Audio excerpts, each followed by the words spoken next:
Shalom semuanya, senang kembali dalam program Deep Talk with Pastor. Kita akan melanjutkan tadarusan Alkitab kita. Dan pada episode kali ini, di minggu yang baru ini, kita akan melanjutkan tadarusan dari kitab, apa saudara? Dari kitab Yeskiel, ya. Yeskiel pasal yang ke-6, kita akan mulai pada malam hari ini. Dan seperti biasa, kita belajar untuk mendisiplinkan diri, karena kita ini, nggak mungkin bisa mengerti, ya, tentang Tuhan dengan baik, dengan akal kita gitu ya, semata-mata, maka kita harus meminta pertolongan Roh Kudus. Jadi meskipun kita nggak punya latar belakang teologi atau apapun, Roh Kudus itu sanggup untuk menerangi ayat-ayat Alkitab yang kita baca. Sehingga sesulit apapun kalimat-kalimat yang kita baca, kita pasti akan mendapatkan rema. Ya, dari pasal yang kita baca, dari perikop yang kita baca, kita pasti akan menemukan sesuatu pengajaran yang Tuhan mau berikan kepada kita. Tentu lewat pertolongan Roh Kudus tadi kita akan memahami. Maka kita akan berdoa mengundang Roh Kudus pada kesempatan ini. Satu hati kita doa. Bapak yang baik, terima kasih buat hari ini kami boleh kembali ada dalam program ini. Kami mau melanjutkan tadarusan Alkitab kami. Beri cara kepada kami, berikan hikmat kepada kami, jangan satupun kami yang kau lalui, kami siap diberkati. Haleluya. Amin. Roh Kudus akan bekerja pada semua kita. Sebelumnya, kita siapkan Yeskiel pasal yang ke-6 terlebih dahulu. Haleluya.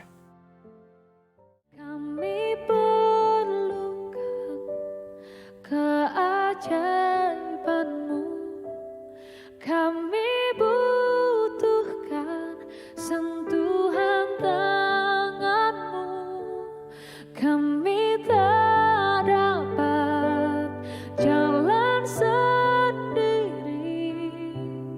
kami perlu Kau Tuhan.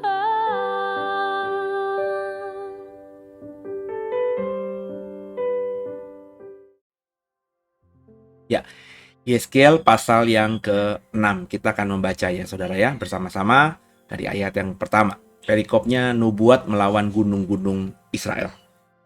Kemudian datanglah firman Tuhan kepadaku, hai anak manusia, tujukanlah mukamu ke gunung-gunung Israel, dan bernubuatlah melawan mereka. Katakanlah, hai gunung-gunung Israel, dengarkanlah firman Tuhan Allah.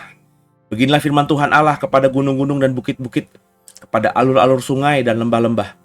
Sungguh aku akan mendatangkan perang atasmu, dan aku akan membinasakan bukit-bukit pengorbananmu. Mesbah-mesbahmu akan menjadi sunyi sepi, dan pedupaan-pedupaanmu akan dirusak. Dan aku akan merebahkan orang-orangmu yang terbunuh di hadapan berhala-berhalamu. Aku akan mencampakkan mayat-mayat orang Israel di hadapan berhala-berhala mereka, dan menghamburkan tulang-tulangmu keliling mesbah-mesbahmu. Di mana saja kamu diam, di kota-kotamu akan menjadi reruntuhan, dan bukit-bukit pengorbananmu akan menjadi sunyi sepi. Supaya mesbah-mesbahmu dihancurkan, dan ditinggalkan sunyi sepi. Berhala-berhalamu diremukkan dan ditiadakan. Pedupaan-pedupaanmu diluluhkan, dan buatan-buatan tanganmu dihapuskan. Dan orang-orang yang terbunuh akan berebahan di tengah-tengahmu, dan kamu akan mengetahui bahwa akulah Tuhan. Tapi sebagian, yaitu yang terluput dari pedang, akan kutinggalkan hidup di antara bangsa-bangsa, bila mana kamu dihamburkan ke negeri-negeri itu. Di sana, di tengah-tengah bangsa-bangsa, di mana mereka dibawa tertawan, orang-orang yang terluput dari antara kamu akan mengingat kepadaku, tak kala aku mengembalikan hati mereka yang berzina itu, yang sudah menjauh daripadaku, dan mengalihkan mata mereka yang selalu berzina dengan mengikuti berhala-berhala mereka. Maka mereka sendiri akan merasa mual melihat kejahatan yang mereka lakukan, dan melihat segala perbuatan mereka yang keji. Dan mereka akan mengetahui bahwa akulah Tuhan, dan bukan cakap angin, bahwa kalau aku berfirman hendak menjatuhkan malapetaka ini atas mereka. Beginilah firman Tuhan Allah, bertepuklah dan entakkanlah kakimu ke atas dan serukanlah, awas, oleh sebab segala perbuatan kaum Israel yang keji dan jahat. Mereka akan rebah mati karena pedang, kelaparan, dan penyakit sampar. Yang jauh akan mati karena sampar, yang dekat akan rebah karena pedang, dan yang terluput serta terpelihara akan mati karena kelaparan. Demikianlah aku akan melampiaskan amarahku kepada mereka. Dan kamu akan mengetahui bahwa akulah Tuhan.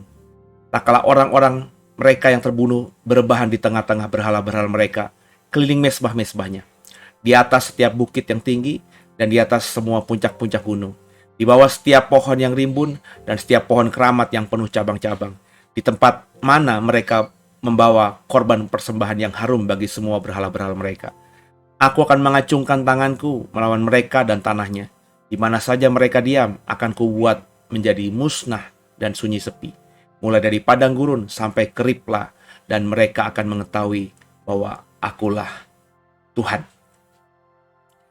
Yang menarik dari pasal ke-6 ini ada beberapa kali Yeskiel mencatat Tuhan berkata, akulah Tuhan. Ya. Dari sini kita bisa berasumsi, bisa membayangkan mungkin orang ke Israel yang di zaman Yehezkiel yang ada di pembuangan di Babel ini, mereka masih tidak percaya gitu bahwa mereka ada di Babel ini karena penghukuman Tuhan. Ya. Jadi mereka mesti ditekankan lagi bahwa apa yang mereka rasakan di sini adalah penghukuman Tuhan.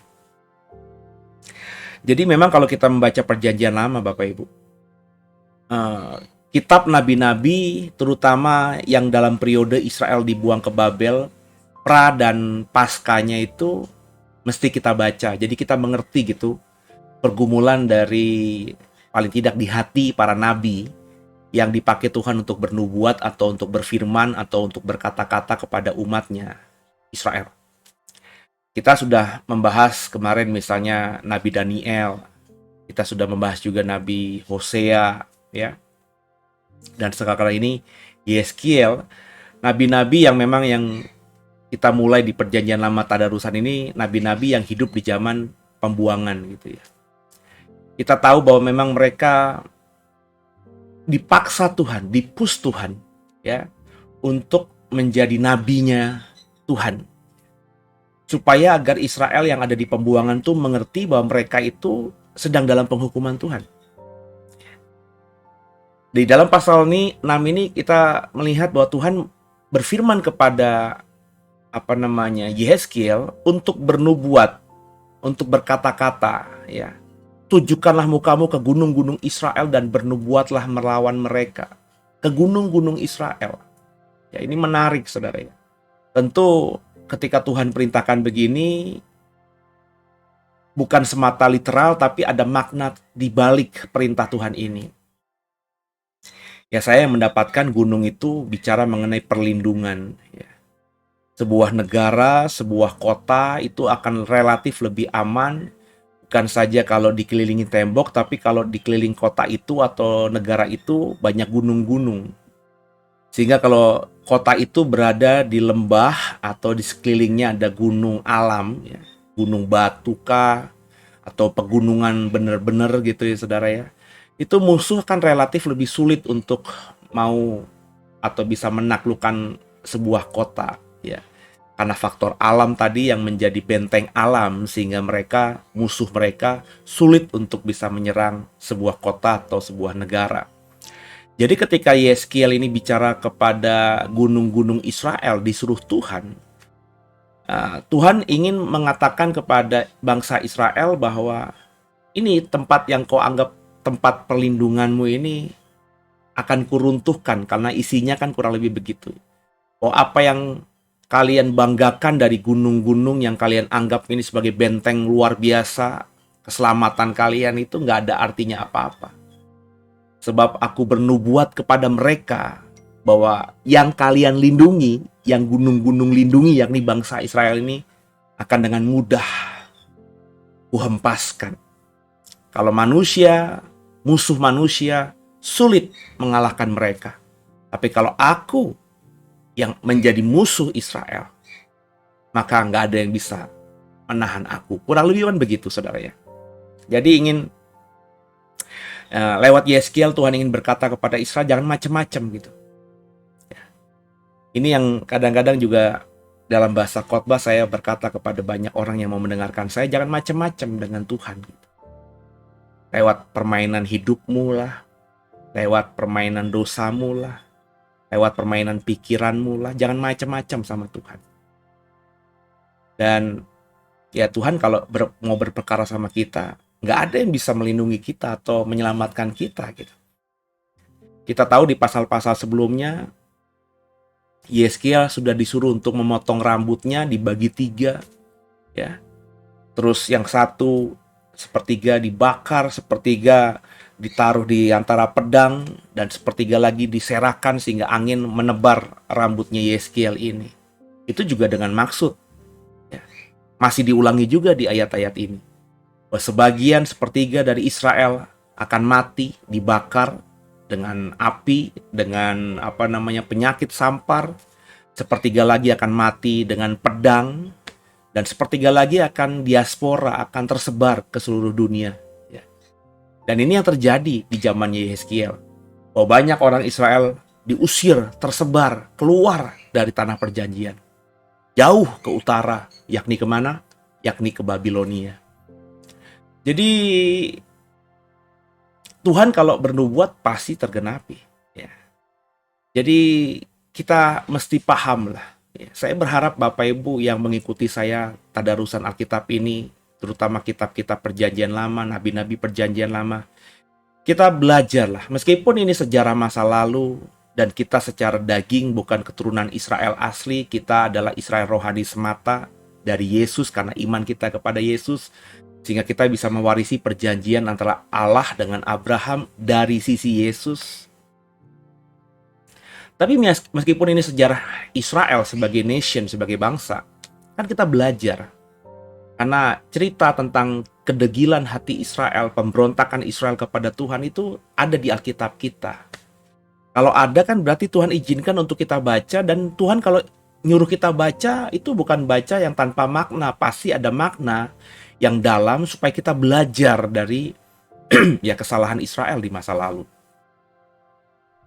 Tapi ya sedihnya saya sebagai seorang hamba Tuhan, saya melihat banyak orang Kristen secara pribadi, bahkan ada yang secara korporat bersama-sama dalam sebuah komunitas Kristen katanya, itu mengulang kesalahan yang dilakukan oleh bangsa Israel.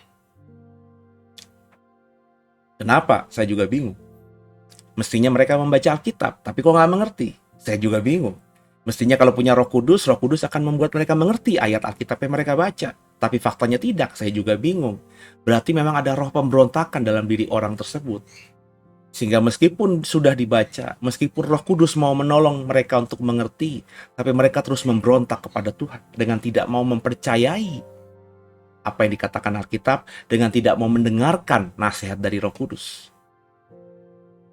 Nah, saya tidak berharap itu adalah saya atau saudara atau bagian dari kita yang bersama-sama selalu bertadarusan Alkitab. Jadi kita rendahkan hati di hadapan Tuhan, saudara. Ya. Jadi kita belajar untuk hidup berkenan kepada Tuhan. Ya. Jangan sampai apa yang dilakukan Israel, apa yang dilakukan Tuhan terhadap Israel terjadi atas kita. Kalau kita baca di dalam ayat-ayat pasal 6 ini, pemberontakan Israel itu kan lebih kepada menduakan Tuhan. Mereka menyembah dewa-dewi mereka, mesbah-mesbah mereka, berhala-berhala mereka. Mereka menyembah dewa-dewa mereka dengan pedupaan-pedupaan mereka, buatan tangan mereka yang mereka sembah dan lain sebagainya. Tuhan bilang akan kuhapuskan, akan kululuhkan, akan kuremukkan, akan kutiadakan mereka. Semua itu yang dilakukan Israel, biasanya dilakukan penyembahan kepada dewa-dewi itu kan di bukit-bukit. Entah kenapa memang orang zaman dulu, terutama konteks budaya Alkitab, itu orang-orang di Alkitab itu, baik orang Israel maupun juga bukan orang Israel, menganggap bahwa Tuhan itu di gunung, itu bertahta di gunung. Mungkin karena gunung itu adalah suatu lokasi geografis yang lokasinya lebih tinggi, sehingga itu merupakan tempat pengabdian atau penghormatan kepada dewa-dewi. Mungkin karena zaman dulu orang belum bisa membangun gedung bertingkat gitu, sehingga terlalu wow gitu sama gunung. Dan juga Tuhan memakai itu atau mengadopsi itu untuk bicara kepada Israel. Buktinya Tuhan mau dijumpai sama Musa dan Israel di Gunung Sinai. Itu semakin membuat akhirnya ya orang Israel terutama memahami bahwa Tuhan itu memang ada di gunung. Sehingga bahkan Tuhan Yesus itu kalau mau berdoa kepada Bapanya selalu naik ke sebuah bukit. Berdoa di sana. Bukit yang berada di Taman Getsemani, yang berada di Bukit Zaitun itu. Ya, selalu naik ke gunung kan Yesus. Apa yang Yesus lakukan ini kan berarti kan menjadi budaya saat itu, bahwa memang kalau tidak bisa ke bait Allah jauh, ya berdoa, menyepi, menyendiri, bertemu Tuhan di tempat yang tinggi. Dan semua penyembahan berhala juga demikian. Dan Tuhan berkata lewat Yeskiel, katakan kepada gunung-gunung Israel, tempat Israel menyembah berhala-berhala mereka, semuanya akan kuruntuhkan, kuhancurkan. Nah, bagaimana kita? Apakah kita masih punya penyembahan kepada yang lainnya selain Tuhan Yesus tentunya? Itu dululah yang dikerjakan, bahwa kita itu tidak mendua hati. Kita tidak bermain api, tidak berbagi perasaan cinta. Tuhan ya satu, Allah itu Esa. Tidak ada duo, trio, kuartet. Nggak ada itu, saudara. Bahkan Tritunggal Allah yang kita imani juga satu. Kita nggak bisa menyembah pada Yesus, terus menyembah kepada Allah, menyembah kepada Roh Kudus dengan tiga tempat pemujaan yang berbeda-beda. Mereka satu adanya. Ketika kita berdoa kepada Yesus, kita juga berdoa kepada Bapa. Ada dalam Yohanes pasal 17, ketika Yesus berdoa syafaat kepada murid-muridnya, dia berkata, aku berdoa atas namamu kepada Bapanya. Namamu yang kau berikan kepadaku. Berarti ketika kita berdoa dalam nama Yesus, Yesus berkata bahwa Bapa juga, Allah juga namanya Yesus. Gitu kan saudara ya? Itu kan bahasa sederhananya seperti itu. Jadi ketika kita berdoa dalam nama Yesus, ya itu sekaligus kita juga berharap berdoa kepada Bapa dan juga kepada Roh Kudus. Sebab Roh Kudus tidak mungkin bertindak tanpa seizin Yesus. Yesus juga tidak mungkin bertindak dan memberi perintah kepada Roh Kudus tanpa sepengetahuan Bapa. Dan Bapa tidak mungkin bekerja sendiri tanpa melibatkan Anak dan Roh-Nya. Ini pemahaman yang memang nyentrik dalam iman Kristen, tidak seperti misalnya Trimurtinya agama lain, ada dewa Siwa, Wisnu, Brahma, tiga dewa yang sama kedudukan tapi berbeda benar-benar gitu. Ya. Kalau Trinitas, Tritunggal kita tuh tidak seperti itu. Ya. Mereka itu tidak bisa dipisahkan satu dengan lainnya, tapi tiga, tapi satu. Nah, ini yang memang unik, yang tidak bisa dipahami oleh orang di luar sana. Kalau menurut saya, ketika selalu membahas masalah ini, Tritunggal, Trinitas itu paling benar ya dipahami karena iman. Sebab dijelaskan kayak apapun, itu agak sulit, saudara. Jujur saja saya kesulitan untuk bisa menjelaskan tentang Tritunggal itu kepada banyak orang, sehingga kalau saya pakai metode ini semua orang akan mengerti. Pasti ada aja yang nggak mengerti, ada aja yang mengerti tentunya. Tapi mengerti pun kalau kita pakai terminologi metode seperti itu, belum tentu mereka mengerti yang sebenarnya. Jadi memang memahami Tritunggal Allah itu ya harus dengan iman. Nah, ketika dengan iman, meskipun kita tidak bisa menjelaskannya secara verbal, tapi kita percayai. Saya rasa ya itu, sebab saya sudah membaca banyak buku tentang, banyak teolog yang menjelaskan tentang Tritunggal. Ya saya saja kalau mau bersifat sebagai oposisi dari penulis buku itu, dari teolog tersebut, berusaha untuk mendebatnya, saya masih bisa mendebatnya, argumentasi penjelasan mereka tentang Trinitas itu saya bisa patahkan kalau kita pakai berdasarkan hanya logika. Tapi saya tidak mungkin melakukan hal itu. Kenapa? Karena saya mengimani. Saya tahu para teolog itu yang menulis buku juga beriman demikian, dan mereka berusaha melogikakan iman mereka dengan penjelasan-penjelasan yang berusaha untuk agar bisa dimengerti orang banyak. Tapi kalau saya membacanya dengan hanya logika juga, sulit gitu. Karena logika saya tentu akan menentang. Ya. Makanya dengan iman tadi, saudara. Ada memang beberapa pengajaran Alkitab yang bisa dijelaskan dengan logika, tapi juga ada beberapa yang memang masih sulit untuk dijelaskan dengan logika.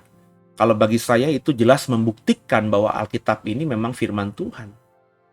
Sebab kalau semuanya bisa kita mengerti dengan logika, ya, maka ya kita sudah sama seperti Tuhan.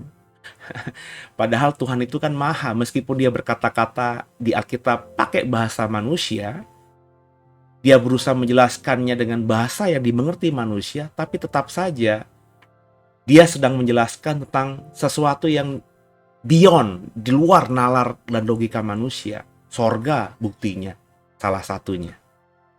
Ya. Maka dulu saya ketika baru belajar tentang teologi, saya memahami literal bahwa surga itu terbuat dari emas, seperti yang ada di kitab Wahyu. Tapi setelah saya belajar, saya mengerti. Sekarang saya berpendapat, saya tidak terlalu meyakini surga, tempat kita nanti dalam kekekalan itu, semuanya emas murni 24 karat gitu. Kalau bagi saya jauh lebih indah daripada emas. Kenapa Yohanes dalam kitab Wahyu menuliskannya, menjabarkannya, bahwa lantai, dinding, semua yang di surga itu terbuat dari emas? Karena dalam kehidupan Yohanes ketika dia mendapatkan wahyu itu, ya emas itu adalah barang yang paling berharga di zaman itu. Ya sampai sekarang juga ya. Sehingga ketika dia mau menggambarkan atau melukiskan tentang apa yang dia lihat soal Yerusalem baru itu, ya dia kesulitan. Nggak ada kosakata yang bisa menjelaskan itu yang dia punyai di otaknya dia, di logikanya dia. Sehingga ketika Tuhan berkata, tulis, ya maksudnya tulis apa yang kau mengerti pokoknya. Pakai bahasamu. Maka Yohanes menuliskannya semuanya terbuat dari emas. Ya. Tapi hari ini, kalau orang mau, orang kaya, orang bisa buat rumahnya full emas. Lalu apakah kita berkata, istana emas yang dibangun oleh konglomerat terkaya di dunia itu sama mewahnya dengan surga? Tentu tidak. Karena bagi saya surga dengan penggambaran Yohanes 2000 tahun lalu terbuat dari emas, itu menggambarkan Yohanes kesulitan untuk memahami atau mengerti atau berusaha untuk menjelaskan apa yang dia lihat dalam bahasa manusia yang berlaku saat itu. Jadi saudara kekasih Tuhan, ya kita jangan mengulangilah kebodohan Israel. Jangan mendua hati kepada Tuhan. Jangan berjinah, tanda kutip, pada Tuhan. Sebab kalau kita terus berdosa, kita terus dengan sengaja melukai hati Tuhan, Tuhan itu pasti meskipun panjang sabar, ya tetap ada batas. Ya. Sebab dia tidak mungkin toleran terus-menerus terhadap umatnya yang memberontak kepadanya. Kalau Israel saja, dengan bahasa kita sekarang dia tega gitu ya. Bangsa pilihannya ini terusir dari Yerusalem, dibuang di Babel tanpa jati diri, ya, tanpa kebanggaan. Sebab Yerusalem dihancurkan total oleh Nebukadnezar. Kalau dia bisa memperlakukan Israel, umat pilihannya sedemikian, apakah dia tidak bisa memperlakukan kita juga dengan cara yang sama? Tentu bisa, karena dia Allah yang adil. Makanya kita belajar hari ini agar mengetahui kesalahan Israel. Israel yang serong hatinya, yang mendua hati, yang beribadah kepada ilah-ilah lain di gunung-gunung itu. Tuhan pakai Yeskiel untuk bernubuat kepada gunung-gunung itu. Semuanya akan kuhancurkan. Semua mesbah-mesbahnya Israel, berhala-berhalanya Israel, buatan tangannya Israel, pedupan-pedupannya Israel, termasuk Israelnya sendiri. Kalau kau baca tadi di dalam pasal 6, itu yang Tuhan nubuatkan.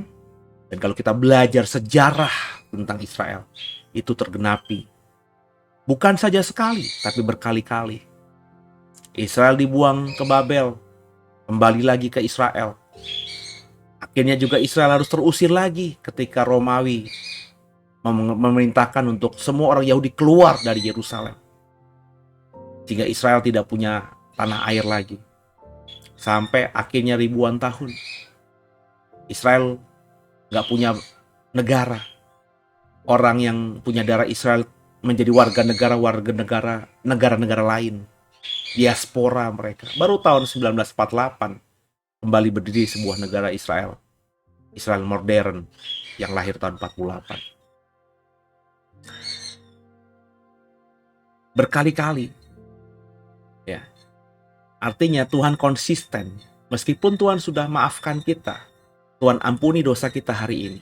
Tapi kalau kita mengulangi dosa itu dan melakukan dosa itu secara terus-menerus di kemudian hari tanpa pertobatan, penghukuman yang pernah kita alami dari Tuhan dulu, itu bisa terjadi lagi. Bukan berarti, Tuhan gak mengampuni. Tuhan mengampuni kalau kita minta ampun atas dosa kita. Tapi kalau kita ulangi lagi dan kita tidak bertobat, Tuhan akan menghukum lagi. Dan ingat, berkali-kali saya bilang dalam tadarusan perjanjian lama ini, bahwa kalau kita melihat Tuhan itu kejam banget di perjanjian lama, itu karena Tuhan sebenarnya mengasihi umatnya. Sebab kalau dia tidak mengasihi umatnya, dia akan biarkan saja Israel hilang seperti angin. Seperti Moab hilang, seperti Bani Amon hilang, seperti semua bangsa-bangsa yang ada di sekitar Israel yang hilang. Tuhan bisa buat Israel hilang begitu saja. Tapi Tuhan terus hukum Israel supaya Israel bertobat, dan kalau bertobat, Tuhan pulihkan mereka. Di kesempatan ini, di episode kali ini, bagi pelayan Tuhan bertobat, minta ampun sama Tuhan, supaya Tuhan pulihkan. Kalau Tuhan masih menghukum saudara dengan apa yang namanya masalah kehidupan, penderitaan, ekonomi, dan lain sebagainya, semata-mata karena dia masih mengasihi saudara. Kalau kau bertobat, kalau dia pulihkan Israel karena Israel bertobat, dia juga akan pulihkan saudara kalau saudara bertobat dengan sungguh. Semoga apa yang saya bagikan dan saya dapatkan di malam hari ini jadi berkat buat semuanya, dan semuanya mau berubah menjadi pribadi yang lebih baik lagi di hadapan Tuhan. Haleluya.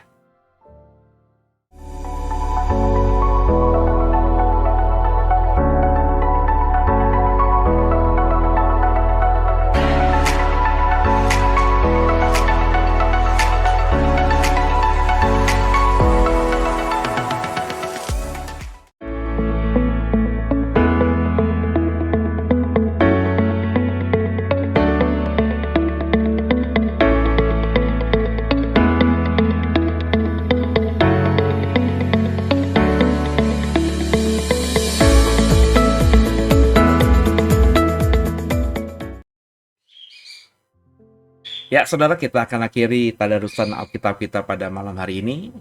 Semoga semuanya diberkati, dan lewat beberapa menit bersama saya, kita semakin bertumbuh imannya.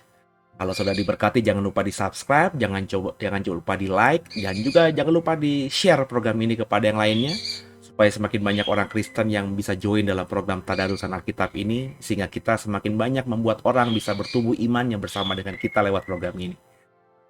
Kita saling mendoakan. Tolong dukung doa saya dan program channel ini, pelayanan di The Warriors Digital Ministry ini, supaya yang kami lakukan ke depan semakin jadi berkat bagi banyak orang. Tundukkan kepala, kita doa. Makasih Tuhan buat kesempatan kali ini. Kami sudah melanjutkan tadarusan Alkitab kami. Bersyukur Tuhan tolong kami, mampukan kami bisa melewati hari ini, bisa tambah paham semakin hari tentang kebenaran firman Tuhan. Ampuni salah dosa kami. Yesus Kristus adalah Tuhan Juru Selamat kami yang hidup. Dan ke dalam tangan-Mu lah kami serahkan tubuh, jiwa, dan roh kami. Haleluya. Amin. Sampai jumpa di episode besok. Tuhan Yesus memberkati semuanya.